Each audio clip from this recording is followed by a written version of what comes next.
أعوذ بالله من الشيطان الرجيم. بسم الله الرحمن الرحيم. لا إله إلا الله، لا إله إلا الله، لا إله إلا الله ما لنا.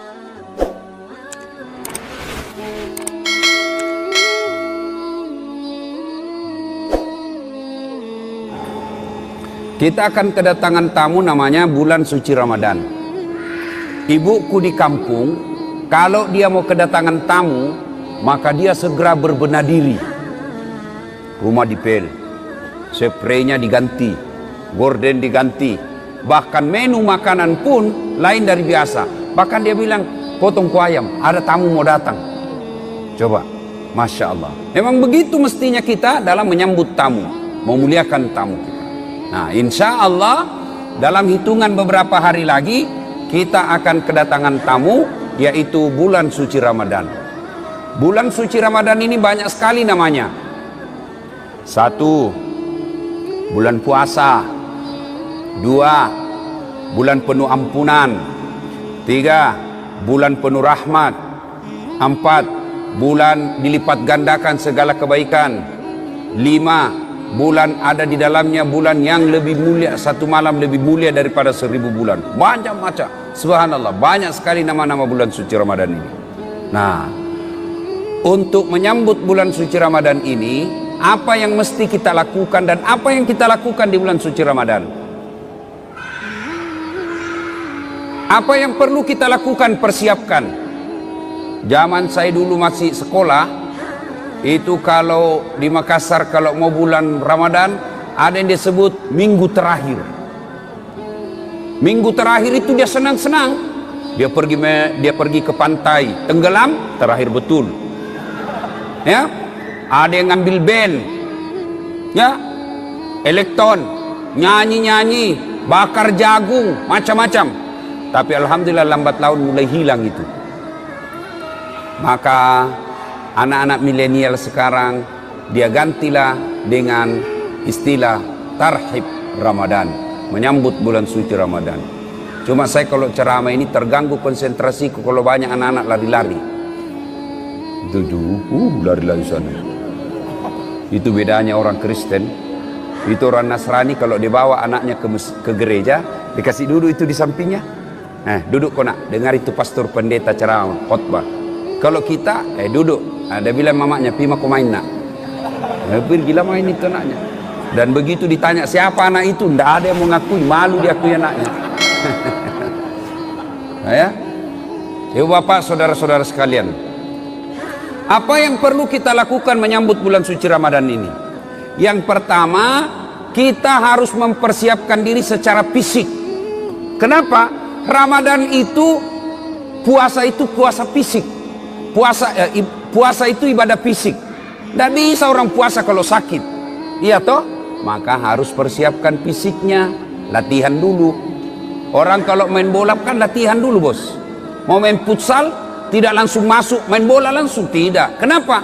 Keram kau punya otot. Bisa jadi cedera ototnya. Maka ada pemanasannya dulu. Apa pemanasan sebelum masuk bulan suci Ramadan? Maka dimulai dengan apa? Kita puasa Senin Kamis dulu. Memulai dengan puasa-puasa sunnah. Supaya masuk Ramadan tidak kaget perutnya. Kenapa? Dia sudah terbiasa mulai latihan. Maka persiapkan fisik dulu. Yang berikutnya, selain fisik kita persiapkan apa? Ilmunya. Datang di sini, datang pengajian-pengajian begini. Maka adik-adik sekalian, bacalah ilmu, baca kitab. Supaya apa? Masuk Ramadan kita tidak bingung. Adik-adik remaja, belajar fikih, belajar mana yang memakruhkan puasa, mana sunnah-sunnah yang lebih bagus, mana yang mengurangi pahala, puasanya tetap sah tapi kurang pahalanya. Bagaimana hukumnya mimpi basah ketika siang hari. Ini banyak saya lihat anak-anak milenial. Anak-anak SMA tuh, Ustaz, bagaimana hukumnya kalau kita lagi puasa siang hari mimpi basah? Ada tuh mimpi basah kalau siang tuh? Iya. Puasanya sah dengan catatan begitu bangun langsung pergi mandi. bangun langsung mandi. Kalau mimpi, kalau kreatif sendiri batal. Batal puasamu bosnya. Nah, itu harus ditahu semua itu. Termasuk bapak-bapak. Ada yang tanya, Ustadz, ternyata kalau malam boleh berhubungan suami istri. Ya boleh selama itu kau nikah. Halal. Yang tidak boleh siang. Selesai sholat subuh sampai maghrib jangan kau coba-coba.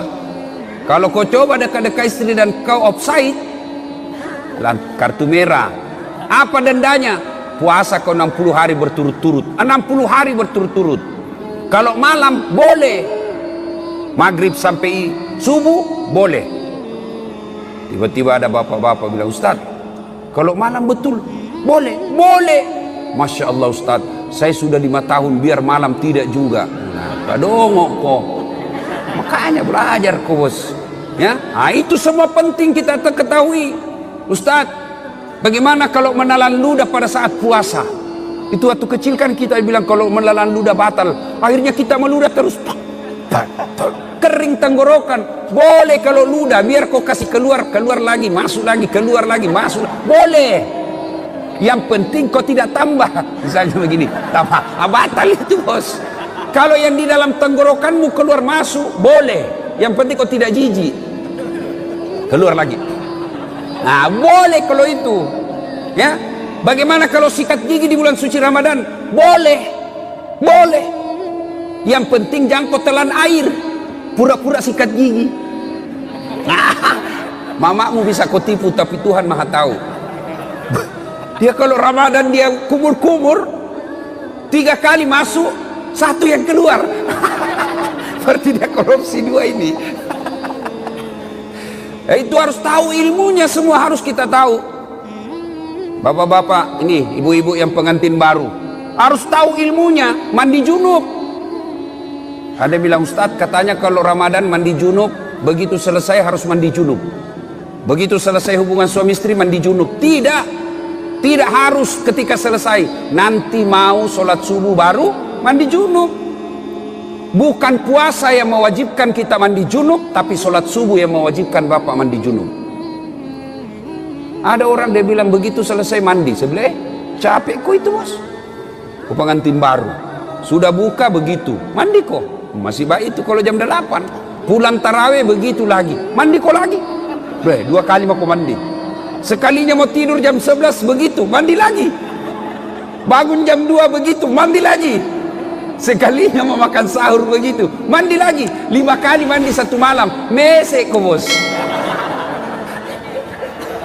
Jadi kapan mandinya? Episode terakhir.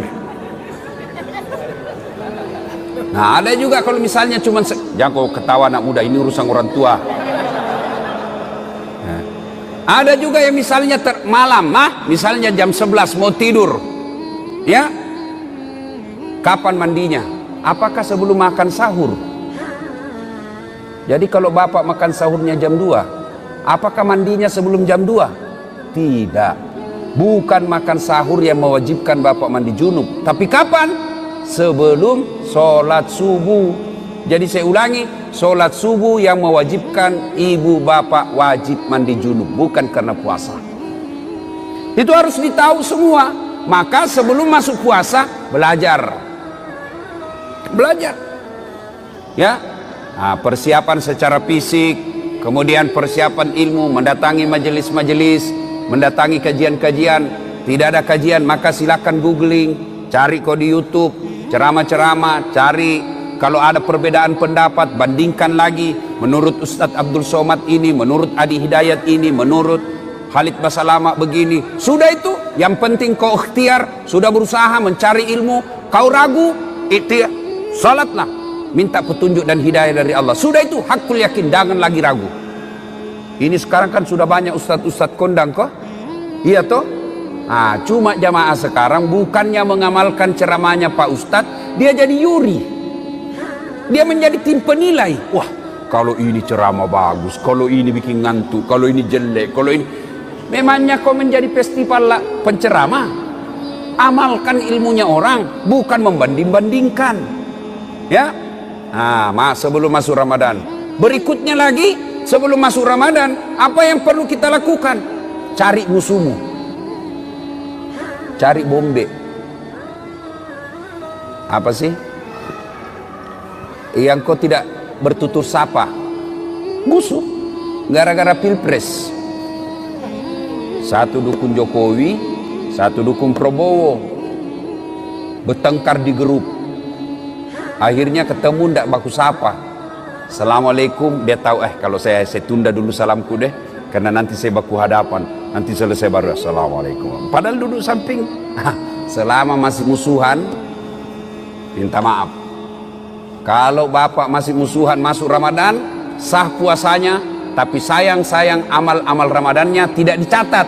Nanti dicatat di buku amalnya setelah dia baikan sama musuhnya, termasuk yang suami istri. Itu di Sulawesi ada orang bertengkar sama istrinya gara-gara beda capres. Ya, ibu, bapak-bapak yang pernah sakiti istri minta maaf. Minta maaf sebelum masuk Ramadan. Bagaimana cara minta maafnya? Jabat tangannya, senyum, pandang matanya, jangan jabat tangan. Oh, senyum kok bos. Ada orang jabat tangan menakutkan matanya. Oh ya, kok tidak ikhlas itu, senyum. Sudah itu apa? Salawat kepada Nabi. Allahumma sholli ala sayyidina Muhammad wa ala sayyidina Muhammad. Berikutnya sebut judulnya dosa. Bu, maafkan saya bu. Kata istrinya, kenapa pak? Apa judulnya? Nggak enak saya ngomong sama kau ibu. Ah, sebut, kata Ustaz Dasar, harus sebut. Nggak enak. Betul kok nggak apa-apa? Nggak apa-apa pak. Apa? Mohon maaf ibu, saya pernah selingkuh. Dia bilang istrinya, nggak apa-apa bang, saya maafkan. Memang begitulah makhluk biasa, namanya manusia. Kadang kala kita hilap, saya maafkan bang, karena 2 bulan yang lalu saya juga selingkuh. Ya, nah selain itu Bapak Ibu sekalian, maka selain ya, pertama persiapkan ilmu, persiapkan fisik, bersilaturahim.